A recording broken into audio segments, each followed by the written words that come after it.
नमस्कार दोस्तों, NCERT series का जो इतिहास का क्लास 6 का जो चल रहा है, उसमें आपका 10वां अध्याय पहुँच चुके हैं, ठीक है? इसमें देख लीजिएगा आपका जो है 10वां अध्याय, वो नए साम्राज्य और नए राज्य के बारे में विस्तृत चर्चा किया गया है, ठीक है? जैसे देख लीजिएगा कि जो भी प्रशस्तियाँ हम लोग को प्राप्त होती हैं, उसके बारे में क्या-क्या मिलता है, प्रमाण उसके बारे में देख लीजिएगा। देखिए क्या लिखा है कि गुप्त वंश में प्रसिद्ध जो राजा थे, समुद्रगुप्त की भूमिका अदा करने जा रहा था। ये अरविंद नाम का कोई लड़का है, जो समुद्रगुप्त के भूमिका अदा कर रहा है, ठीक है? अब देखते हैं समुद्रगुप्त के बारे में हमें इलाहाबाद में अशोक स्तंभ पर खुदे एक लंबे अभिलेख से पता चलता है कि इसकी रचना समुद्रगुप्त के दरबार में कवि व मंत्री हरिसेन द्वारा एक काव्य के रूप में की गई। तो हम लोग यहाँ देख लेते हैं कि जो समुद्रगुप्त की अभिलेख है आपका इलाहाबाद की में अशोक स्तंभ पर एक अभिलेख मिलता है, जिसमें समुद्रगुप्त के दरबारी कवि जो है हरिसेन, इसमें काव्य के रूप में रचना किया गया है और समुद्रगुप्त के बारे में चर्चा की गई है, ठीक है? यह एक विशेष किस्म का अभिलेख है जिसे प्रशस्ति कहते हैं। यह एक संस्कृत शब्द है जिसका अर्थ है प्रशस्ति, मतलब प्रशंसा, ठीक है? प्रशस्तियाँ लिखने का प्रचलन पहले भी था, ठीक है? जैसे हम लोग यहाँ सातवाहन का साम्राज्य हम लोग देख लिए, जो पश्चिम भाग में जो पनप रहा था और उसे दक्षिणापथ कहा जा रहा था, है ना? तो जैसे अध्याय 9 में जो चर्चा किया गया था, गौतमीपुत्र सतकर्णी की प्रशस्ति के बारे में पढ़ा, परंतु गुप्त काल में इसका महत्व और बढ़ गया। तो गुप्त काल में हम लोग देखते हैं कि प्रशस्ति का महत्व और बढ़ गया था। अब हम लोग देखते हैं कि जो समुद्रगुप्त की प्रशस्ति उसके बारे में, ठीक है? समुद्रगुप्त की प्रशस्तियाँ के बारे में कुछ दिया गया है, इसमें देख लीजिए। कवि ने इसमें राजा की एक युद्धों को जीतने वाला राजा, विद्वान तथा एक उत्कृष्ट कवि के रूप में भरपूर प्रशंसा की है। तो जो समुद्रगुप्त है वो कि एक प्रकार का योद्धा, विद्वान और उत्कृष्ट कवि के रूप में प्रशंसा किया गया है, ठीक है? यहाँ तक कि उसे ईश्वर के बराबर बताया गया है। प्रशस्ति में लंबे-लंबे वाक्य दिए गए हैं और यहाँ वैसे ही एक वाक्य का अंश दिया गया है। देखिएगा प्रशस्ति का एक कुछ भाग है, इसमें इस प्रकार है। योद्धा के रूप में जो प्रशंसा किया गया है उसमें देखिएगा, जिनका शरीर युद्ध मैदान में कुठारों, कुल्हाड़ियों, तीरों, भालों, बर्छों, तलवारों, लोहे की गदाओं, नुकीले तारों तथा अन्य सैकड़ों हथियारों से लगे घावों के दाग से भरे होने के कारण अत्यंत सुंदर दिखता है। तो यहाँ देख लीजिएगा समुद्रगुप्त के बारे में चर्चा किया गया है, ठीक है? एक योद्धा के रूप में। अब यहाँ देख लीजिएगा, ये इंपॉर्टेंट क्वेश्चन है क्योंकि यहाँ से क्वेश्चन आ गया था कि जैसे बीना बजाते हुए किस राजा ने अपना सिक्कों में अंकरण किया है। तो ये यूपीएससी का क्वेश्चन है, ठीक है? तो इसमें समुद्रगुप्त द्वारा किया गया था, याद रखिएगा। बिना बजाने वाला राजा समुद्रगुप्त के कुछ अन्य गुणों को सिक्के पे दिखाया गया है, जिसे इस सिक्के में उन्हें बिना बजाते हुए दिखाया गया था। याद रखिएगा, बिना बजाते हुए जो जिस राजा की चर्चा किया गया, मतलब जिस राजा को प्रेरित किया गया है, वो कौन है? समुद्रगुप्त, ठीक है? अब आगे देखते हैं कि यहाँ पे कुछ जो गौर से देखो तो पाओ कि क्षेत्र में हरे रंग में से रंगा गया है। तो इसमें कुछ क्षेत्र है जो हरे रंग से रंगा गया है, ठीक है? और उन्हें पूर्वी समुद्र तट के साथ-साथ एक कर्व में लाल बिंदु से, मतलब यहाँ जो नीचे एक मानचित्र दिया गया है उसमें दिया गया है, ठीक है? जो हरा रंग का है उस और साथ-साथ उसमें लाल रंग का भी बिंदु है, जो पूर्वी समुद्री तट के लाल कर्व के जो जितना भी राज्य था उसको दर्शाने का कोशिश किया गया, ठीक है? उसी तरह कुछ क्षेत्र बैंगनी और नीले रंग के भी मिलेंगे, ठीक है? यह मानचित्र इस प्रशस्ति से प्राप्त जानकारियों के आधार पर बनाया गया। हरिसेन 4 विभिन्न राजाओं और उनके प्रति समुद्रगुप्त की नीतियों का वर्णन करता है। तो याद रखिएगा, हरिसेन जो समुद्रगुप्त है, उनके 4 प्रकार के नीतियाँ थी, ठीक है? तो जिस नीतियों की चर्चा किया गया है, जैसे हरा रंग का जो दिखाया गया है, अभी हम देख लेंगे। इसमें लिखा है कि आर्यवर्त उन 9 शासकों का है जिन्हें समुद्रगुप्त ने हराकर उनके राज्य को अपने साम्राज्य में मिला लिया। तो याद रखिएगा, 9 आर्यावर्त के 9 शासकों को क्या किया समुद्रगुप्त ने? उन्हें हराकर अपने साम्राज्य में मिला लिया। तो पहला हो गया कि हराने के बाद 9 आर्यवर्तों के शासकों को हरा के वो क्या किया? अपने साम्राज्य में मिला लिया, ठीक है? उसके बाद हम लोग देखते हैं कि दक्षिणापथ में 12 शासक भी आते थे। इनमें कुछ की राजधानियों को दिखाने में मानचित्र लाल बिंदु से दिखाया गया है। इन सब ने हार जाने पर समुद्रगुप्त के सामने समर्पण किया और समुद्रगुप्त ने उन्हें फिर शासन की अनुमति दे दिया गया। तो हम लोग सबसे पहले हरा रंग के देख लेते हैं। देखिएगा यहाँ पे आपका जैसे कन्नौज हो गया, मथुरा हो गया, प्रयाग हो गया, पाटलिपुत्र, नालंदा, ठीक है? तो ये जो सारा दिया गया है, इसमें 9 राज्यों का जिक्र किया गया है, ठीक है? तो याद रखिएगा, जैसे जो आर्यावर्त के 9 शासकों को क्या किया? हरा के अपने साम्राज्य में मिला लिया। लेकिन दक्षिणापक्ष का जो 12 शासक था, उसको हराने के बाद, अपने समर्पण करने के बाद उन्हें खुद को शासन करने के लिए दे दिया गया था, ठीक है? तो अब हम लोग देख लेते हैं कि तीसरा जो है पड़ोसी देशों का आंतरिक, यहाँ बैंगनी कलर से दिखाया गया है, जैसे असम और तटीय बंगाल, नेपाल, उत्तर पश्चिम, कई गण और संघ, ठीक है? जिसकी चर्चा हम लोग कर लिए हैं कि गण और संघ अध्याय 5 में कर लिए थे। और ये समुद्रगुप्त के लिए उपहार लाते थे, ठीक है? याद रखिएगा, जो आपका जो सीमावर्ती देश है, ठीक है, पड़ोसी देश है, वो समुद्रगुप्त के लिए उपहार लाते थे, उनकी आज्ञाओं का पालन करते थे और तथा उनके दरबार में उपस्थित हुआ करते थे। तो ऐसा नहीं कि जो पड़ोसी राज्य है उसको भी अपने साम्राज्य में मिला लिया, नहीं। ये क्या करते थे? आमतौर पर समय-समय पर क्या करते थे? समुद्रगुप्त के लिए उपहार लाते थे, ठीक है? और उनके दरबार में भी उपस्थित होते थे। अब हम लोग देखते हैं जो बाह्य जैसे इलाके के जो शासक थे, उन्हें नीला रंग से दिखाया गया। ये संभवतः कुषाण तथा शक वंश के थे, ठीक है। तो इसमें श्रीलंका के शासक भी थे। इन्होंने समुद्रगुप्त की अधीनता स्वीकार की और अपनी पुत्रियों का विवाह किया। तो याद रखिएगा, जो बाह्य शासक है उसकी भी चर्चा किया गया है, ठीक है। वो कुछ-कुछ श्रीलंका के कुषाण और शक थे, और कुछ-कुछ श्रीलंका के शासकों की भी चर्चा किया गया है, जो अपनी पुत्रियों के विवाह करते थे गुप्त साम्राज्य के। तो हम लोग यहाँ देख लेते हैं, जैसे ये आपका जो लाल वाला है, ये वाला देखिएगा, ये वाला। उसके बाद आपका आता है जैसे अजंता है, उज्जैन है, भरूच, बल्लभी, ठीक है। ये बल्लभी आपका जो नीले रंग से दिखाया गया है, वो बाह्य शासकों की है, ठीक है। उसके बाद अहोल, चालुक्य, पल्लवम, कांचीपुरम, महाबलीपुरम और अरिकमेडु, और ये पता चर्चा कर चुके हैं कि अरिकमेडु एक प्रकार का बंदरगाह था, ठीक है ना। उसके बाद ये पुहार भी है, और उसके बाद मदुरई, ये पांड्य का राजधानी और प्रमुख नगर भी था, है ना। ये जो नीला दिख रहा है वो बाह्य राज्य है, और जो आपका हरा-हरा है वो क्या है, आर्यावर्त, और आंतरिक जो राज्य है वो आपका गुलाबी कलर से दिखाया गया है, ठीक है।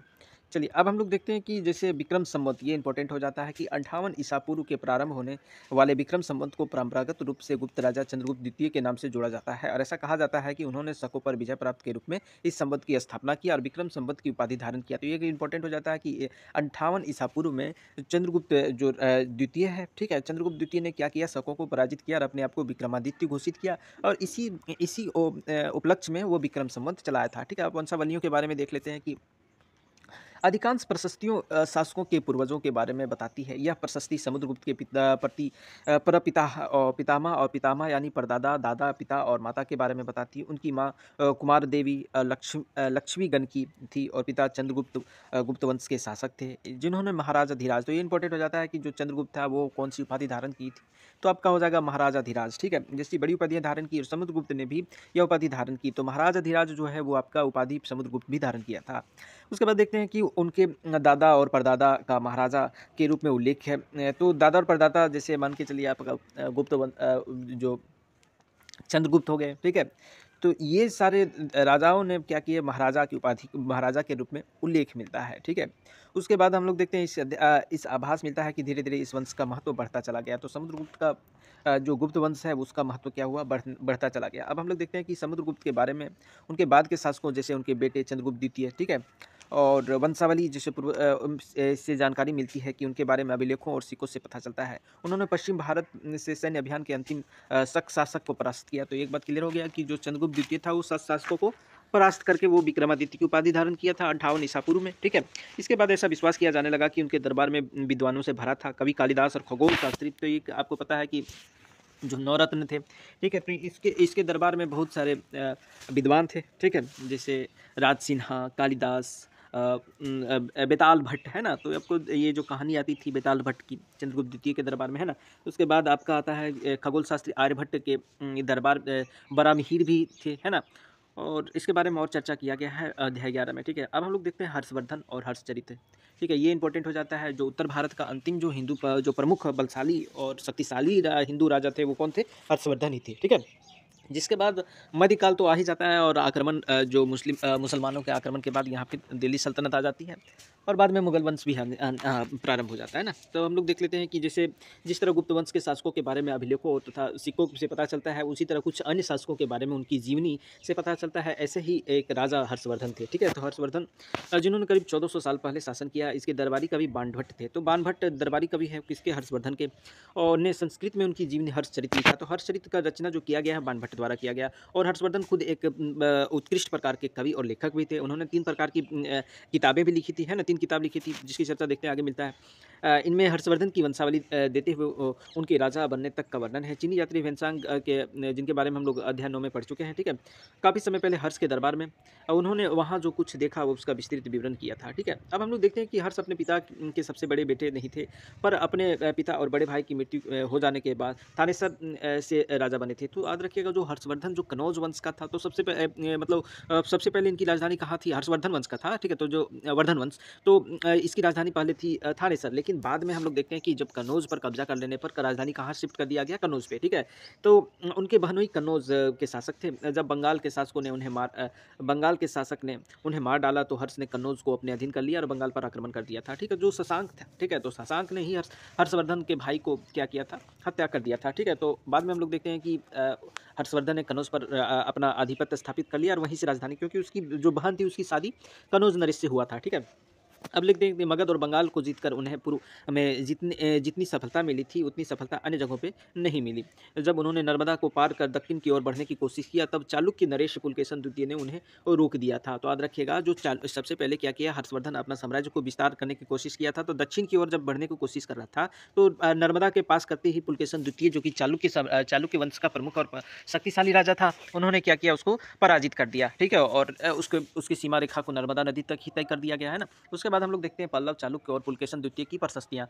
जैसे इस काल में पल्लव और चालुक्य दक्षिण भारत के सबसे महत्वपूर्ण राजवंश थे। पल्लव का राज्य उनकी राजधानी कांचीपुरम, तो पल्लवों की जो राजधानी कहाँ है कांचीपुरम। हम लोग देखते हैं कि बाद में हम लोग देखेंगे कि जो कांचीपुरम है किस प्रकार मंदिर जो स्थापत्य कला का विकास हुआ। ठीक है, और द्रविडियन शैली का जो मंदिर शैली का जो विकास हो रहा था वो पल्लव वंश में काफ़ी उत्कृष्ट स्तर पर पहुंच चुका था। ठीक है, जो रॉक आर्ट है ना, तो ये भी देख लेंगे। ठीक है, आसपास के क्षेत्रों से लेकर कावेरी नदी के डेल्टा तक फैला हुआ था, जबकि चालुक्य राज्य कृष्णा और तुंगभद्रा नदियों के बीच में स्थित है। तो हम लोग देख लिए कि जैसे तुंगभद्रा आपका कृष्णा नदी का ही सहायक नदी है, कृष्णा और तुंगभद्रा नदियों के बीच में चालुक्य राज्य का विस्तार था। ठीक है, जैसे देखिए कि चालुक्य की राजधानी कहाँ थी, एहोल। यह एक प्रमुख व्यापारिक केंद्र था और धीरे धीरे यह एक धार्मिक केंद्र भी बन गया जहाँ कई मंदिर थे। पल्लव और चालुक्य एक दूसरे की सीमाओं का अतिक्रमण करते थे, मुख्य रूप से राजधानियों को निशाना बनाया जाता था जो समृद्ध शहर थे। पुलकेशन द्वितीय सबसे प्रसिद्ध चालुक्य राजा थे। उनके बारे में हमें उनके दरबारी कवि रविकीर्ति, तो याद रखिएगा जो पुलकेशन द्वितीय जो चालुक्य वंश के शक्तिशाली राजा थे उनके दरबारी कवि का नाम रविकीर्ति थे। उनके उनके द्वारा एक प्रशस्ति अर्थात प्रशंसा रचना किया गया था किसके बारे में, पुलकेशन द्वितीय के बारे में। ठीक है, इनमें उनके पूर्वजों खासतौर पर पिछले 4 पीढ़ियों के बारे में बताया गया है। पुलकेशन द्वितीय ने अपने चाचा से यह राज्य मिला था। ठीक है, अब हम लोग देख लेते हैं कि जैसे रविकीर्ति के अनुसार उन्होंने पूर्व और पश्चिम दोनों समुद्र तटीय इलाकों में अपने अभियान चलाए। इसके अतिरिक्त उन्होंने हर्ष को भी आगे बढ़ने से रोका। हर्ष का अर्थ है आनंद होता है। कवि का कहना है इस पराजय के बाद हर्ष अब हर्ष नहीं रहा। पुलकेशन द्वितीय ने पल्लव राजा के ऊपर भी आक्रमण किया जिसे कांचीपुरम की दीवार के पीछे शरण लेनी पड़ी। ठीक है, अब हम लोग देख लेते हैं कि जैसे पुलकेशन द्वितीय ने पल्लव राजा के ऊपर भी आक्रमण किया था, तो पल्लव राजा के ऊपर आक्रमण भी पुलकेशन द्वितीय ने किया था। ठीक है, जब बाद में देख लेते हैं कि उसका बदला नरसिंह वर्मन ने किया था। पल्लव शासकों ने नरसिंह वर्मन बाद में क्या किया था, चालुक्य राजा पर आक्रमण किया था, है ना। पर चालुक्यों की विजय अल्पकालिक थी। लड़ाई के दोनों वंश दुर्बल होते गए। पल्लव और चालुक्य ने अंततः राष्ट्रकूट और तथा चोल वंशों ने समाप्त कर दिया। इनके बारे में कक्षा 7 में पढ़ेंगे हम लोग। ठीक है, उसके बाद देख लेते हैं कि इन राज्यों का प्रशासन कैसे चलता था। अब हम लोग देखते हैं कि जैसे जैसे दक्षिण भारत में हम लोग क्या देखें, पल्लव है या फिर राष्ट्रकूट है, पल्लव चालुक्य है, राष्ट्रकूट है, चोल है, तो ये अपने प्रशासन कैसे चलाती थी इसके बारे में देखिए। पहले ये राजाओं की तरह इन राज्यों के लिए भूमि पर सबसे महत्वपूर्ण बना रहा। प्रशासन की प्राथमिक इकाई गाँव होते थे। तो अभी भी जैसे हम लोग क्या देखते हैं कि जैसे कोई भी प्रशासन है वो 3 टायर होता है ना, गाँव स्तर पर भी पंचायत वगैरह व्यवस्था होती है। तो उसी प्रकार जो दक्षिण भारत में थी वो प्रशासन की प्राथमिक इकाई क्या है, वो आपका गाँव था। लेकिन धीरे धीरे कई नए बदलाव आए। राजाओं ने आर्थिक और सामाजिक और राजनीतिक तथा या सैन्य शक्ति रखने वाले लोगों का समर्थन जुटाने के लिए कई कदम उठाए। ठीक है, उदाहरण के लिए देख लीजिएगा कुछ सुधार किया है उसमें। देखिए क्या है, कुछ महत्वपूर्ण प्रशासकीय पद अनुवांशिक बन गया। अब जैसे मान के चलिए कोई भी पद है इसमें कोई व्यक्ति क्या कर रहा है, आसीन है, तो ये मृत्यु हो जाने के बाद उसके पुत्र ही उस पद में रहेंगे। ठीक है, तो ये वंशानुगत हो गया था, अनुवांशिक बन गया था। अर्थात बेटे अपने पिता के बाद पद पाते थे। जैसे कि कवि हरिसेन अपने पिता की तरह महादंड नायक अर्थात मुख्य न्यायाधिकारी थे। तो यहाँ इंपॉर्टेंट हो जाता है जो कवि हरिसेन थे वो एक महादंड नायक थे। आपका उसके बाद इसका जो पुत्र था वो भी महादंड नायक बने रहे। कभी कभी एक ही व्यक्ति कई पदों पर कार्य करता था। जैसे कि हरिसेन एक महादंड नायक होने के साथ साथ कुमारामात्य अर्थात एक महत्वपूर्ण मंत्री और एक संधि विग्रह अर्थात युद्ध और शांति के विषयों का भी मंत्री था। तो इस प्रकार हम लोग देखते हैं एक व्यक्ति, जैसे हम लोग देखते हैं एक करंट युग में भी देखते हैं कि एक आदमी के पास ज़्यादा पोर्टफोलियो होती है ना, तो यहाँ भी आपका एक व्यक्ति ज़्यादा पोर्टफोलियो लेके रखा हुआ है। जैसे मंत्री है कोई संधि विग्रह है और आपका महादंड नायक भी है और साथ साथ कुमारामात्य भी है। ठीक है, महत्वपूर्ण मंत्री है। उसके बाद देखिएगा क्या क्या सुधार हुआ है इसमें है कि संभवतः वहाँ के स्थानीय प्रशासन में प्रमुख व्यक्तियों का बहुत बोलबाला था। इनमें नगर श्रेष्ठ यानी मुख्य बैंकर, शहर या व्यापार सार्थवाह, देखिएगा ये इंपॉर्टेंट यहाँ हो जा रहा है कि जो नगर श्रेष्ठीन था, श्रेष्ठी है, वो क्या है, एक प्रकार का मुख्य बैंकर है। यानी कि जैसे मान के चलिए बहुत सारा लोग अगर क्या करता है, ये अपना धन है वो इकट्ठा करता है और इसका जो संचालन है कोई व्यक्तियों द्वारा चलाया जा रहा है। ठीक है, तो ये क्या कहलाएगा, नगर श्रेष्ठीन कहलाएगा, क्योंकि ये बैंकर की तरह कार्य करने लगता था। और ये जो ज़्यादातर वो क्या था, व्यापारी समूह थे, यानी सातवां व्यापारियों के काफिले का नेता था।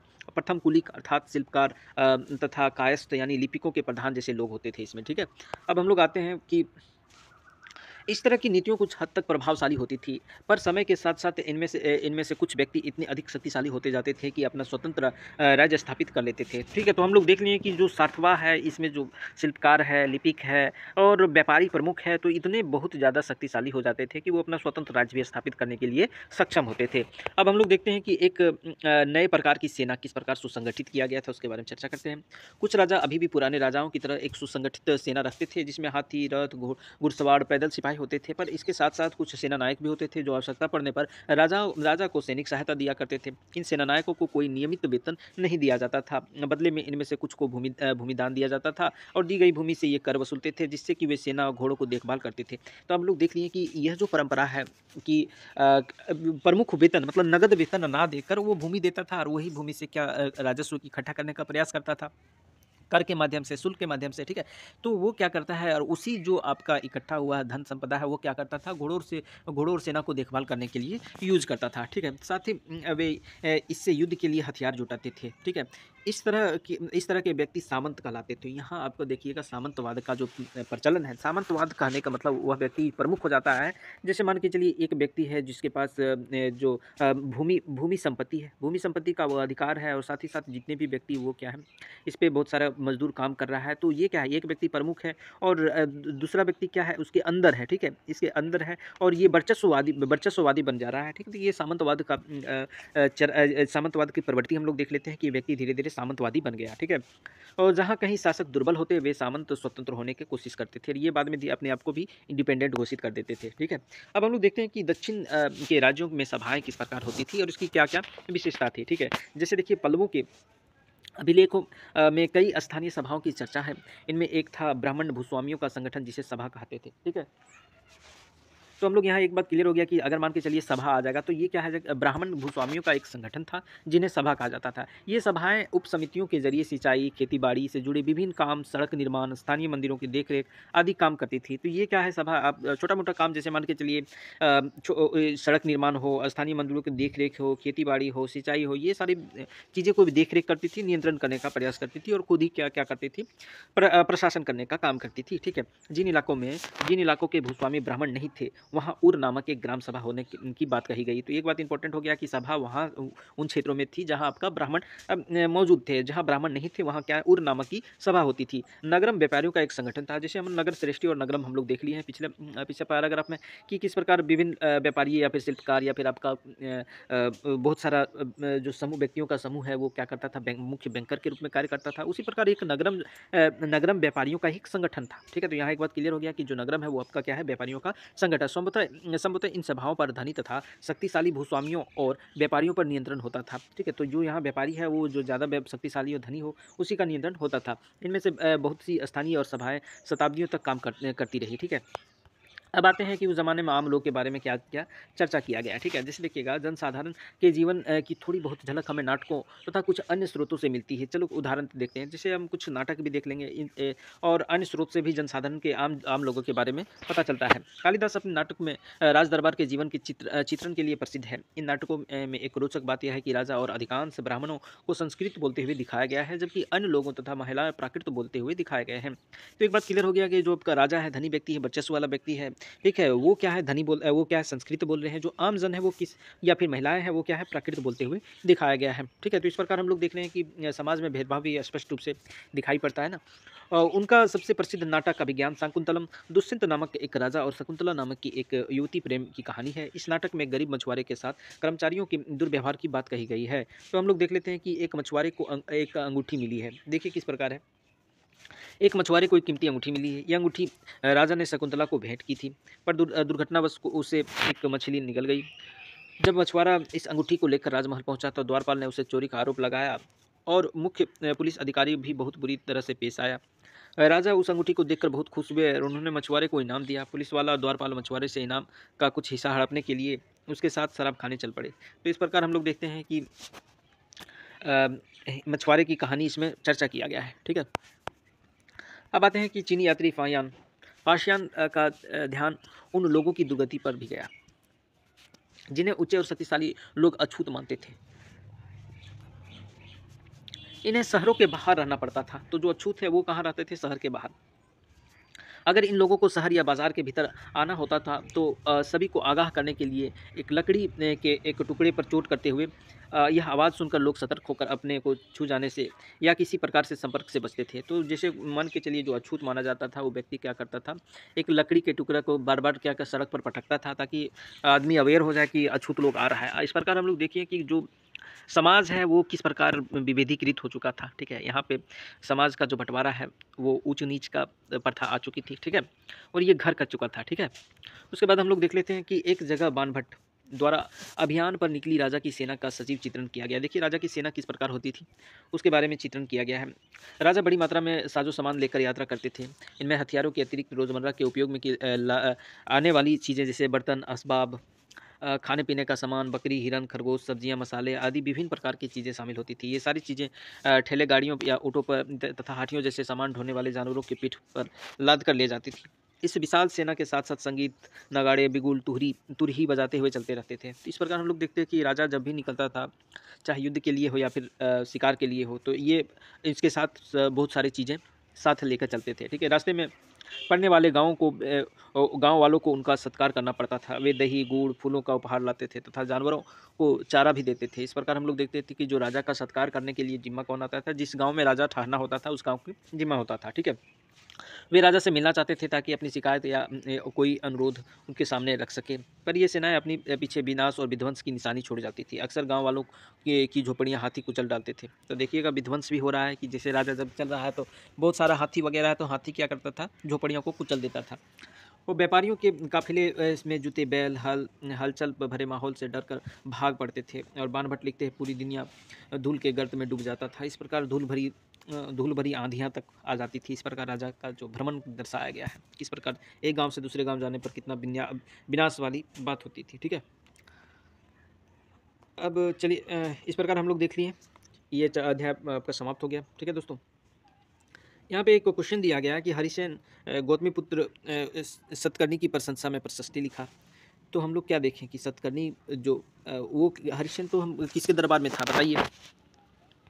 आपका समुद्रगुप्त हो जाएगा, है ना? तो समुद्रगुप्त के दरबार में थे हरिसेन थे, तो यहाँ सातकर्णी कैसे आ जाएगा? ये आपका गलत हो जाएगा, है ना? उसके बाद आर्यवर्त के जो शासक थे समुद्रगुप्त ने उसे पराजित करके अपने साम्राज्य में मिला लिया था, है ना? उसके बाद हम लोग देख लेते हैं कि जैसे दक्षिणापथ के